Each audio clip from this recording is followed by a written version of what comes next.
Welcome to Animal Biotechnology. Today, we are diving into one of the most fascinating and powerful topics in modern science, gene editing tools. Imagine having the power to rewrite the very code of life, allowing us to cure genetic diseases at their root cause, rather than just treating symptoms.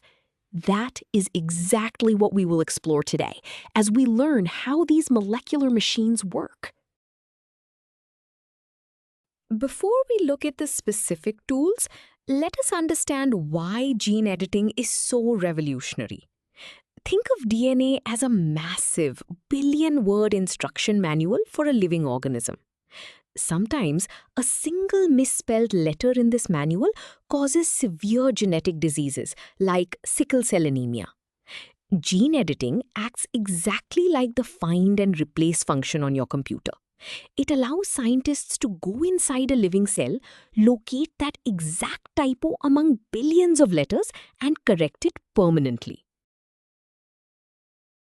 Now that we understand the goal, let us look at the first major tool invented for this job, zinc finger nucleases, or ZFNs.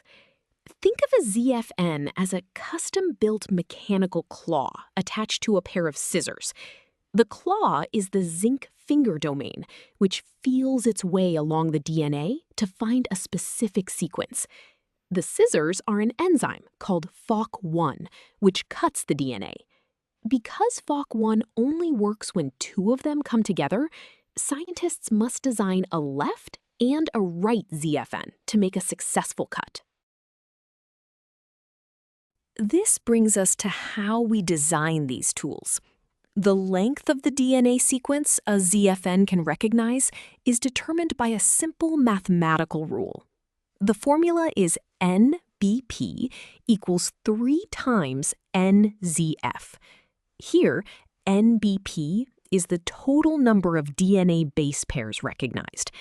NZF is the number of individual zinc finger modules linked together. The number 3 is constant because each zinc finger naturally grabs exactly 3 letters of DNA. If you increase the number of zinc fingers, the tool recognizes a longer sequence, making it more specific. Let us see this formula in action with a concrete example. Suppose we want to target a specific mutation in a mouse, and we need our ZFN to recognize exactly 18 base pairs to ensure it only binds to that one spot. We are given NBP equals 18, and we need to find NZF. We take our formula and rearrange it by dividing both sides by 3. Substituting 18 gives us 18 divided by 3, which equals 6. So the scientist must link together exactly 6 zinc finger modules for each side of the target. While ZFNs were groundbreaking, they were difficult to build because the zinc fingers sometimes interfered with each other. To solve this, scientists discovered talons. Think of talons like modular Lego blocks. Unlike zinc fingers that grab 3 letters at a time, each talon block grabs exactly 1 letter of DNA. This specificity is controlled by 2 amino acids called the repeat variable diresidue. By simply changing these 2 amino acids, scientists can dictate exactly which single DNA letter the block will bind to, making them much easier to engineer. Because of this modular, Lego-like nature, the math behind designing talons is incredibly straightforward. The formula is L-target equals NRVD. L-target represents the length of the target DNA sequence in base pairs. NRVD represents the number of repeat variable diresidue modules linked together in the protein. Because each module recognizes exactly 1 base pair, it is a simple 1-to-1 ratio. If you increase the target length by 1 base pair, you simply add exactly 1 more RVD module to your chain. Let us apply this simple rule to a real laboratory scenario. A researcher is designing a pair of talons to knock out a defective gene in pigs. The left talon must bind to 15 base pairs, and the right talon must bind to 17 base pairs. We need to find the total number of RVD modules to synthesize. Since one module equals one base pair, we simply add the lengths together. 15 plus 17 gives us 32.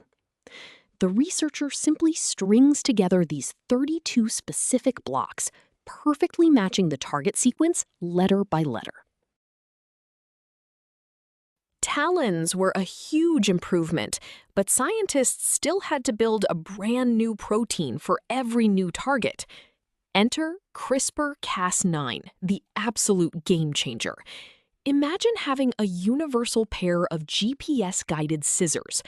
The scissors, a protein called Cas9, always stay the same.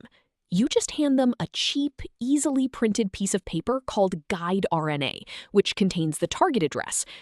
Cas9 patrols the genome, but it will only cut if the target is immediately followed by a short safety sequence called a PAM.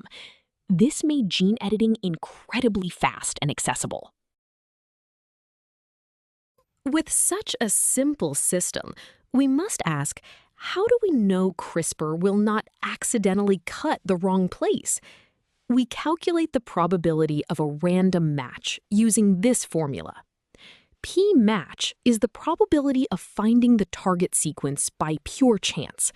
The fraction 1/4 represents the 4 possible DNA bases. nRNA is the length of the guide RNA. P-PAM is the probability of finding the required PAM sequence. As the guide RNA length increases, this fraction becomes exponentially smaller, ensuring the system is highly specific. Before we calculate the full probability, let us determine the probability of finding the PAM sequence by random chance. For Cas9, the required PAM is NGG. We assume all 4 DNA bases occur with equal probability.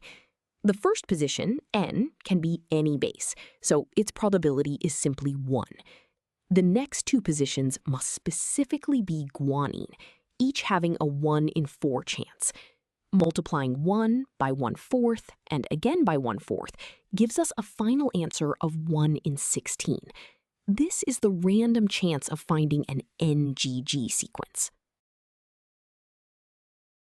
Now that we have our PAM probability, we can prove mathematically just how specific a standard CRISPR experiment is. We are setting out to find the total probability of a 20-nucleotide guide RNA and its PAM occurring randomly. We take our main formula and substitute 20 for nRNA and 1/16 for P-PAM. The first part, 1/4 to the power of 20, represents the incredibly small chance of the 20-letter address matching perfectly. We then multiply this by the 1/16th chance of the PAM sequence being right next to it. Continuing our derivation, we can simplify the math to see the final result. We know that 1/16 is exactly the same as 1/4 squared. By substituting this in, we can combine the exponents, giving us 1/4 to the power of 22. When we calculate this out, we get an astonishingly small number, approximately 5.68 times 10 to the negative 14. Because the mammalian genome is only about 3 billion base pairs long, this proves mathematically that our CRISPR tool will target exactly one unique location without accidentally cutting anywhere else. Let us visualize everything we have just proven. On screen is the CRISPR-Cas9 complex in action. The large blue structure is the Cas9 protein, acting as the molecular scissors. Inside it, the red strand is the guide RNA, binding perfectly to the complementary target DNA strand shown in dark blue. Notice the green segment on the DNA? That is the crucial NGG PAM sequence we calculated earlier. Only when both the guide RNA matches and the PAM is present will the Cas9 scissors create the double-strand break at the indicated cleavage sites. We have covered a lot of ground today, so let us summarize the evolution of these incredible tools. We started with zinc finger nucleases, which introduced targeted DNA cutting but were complex to engineer. Then came talons, which gave us a simpler one-to-one modular design. Finally, CRISPR-Cas9 revolutionized the field by separating the cutting protein from the targeting RNA, making gene editing fast, cheap, and highly precise. Together, these tools have opened the door to curing genetic diseases and understanding the fundamental code of life.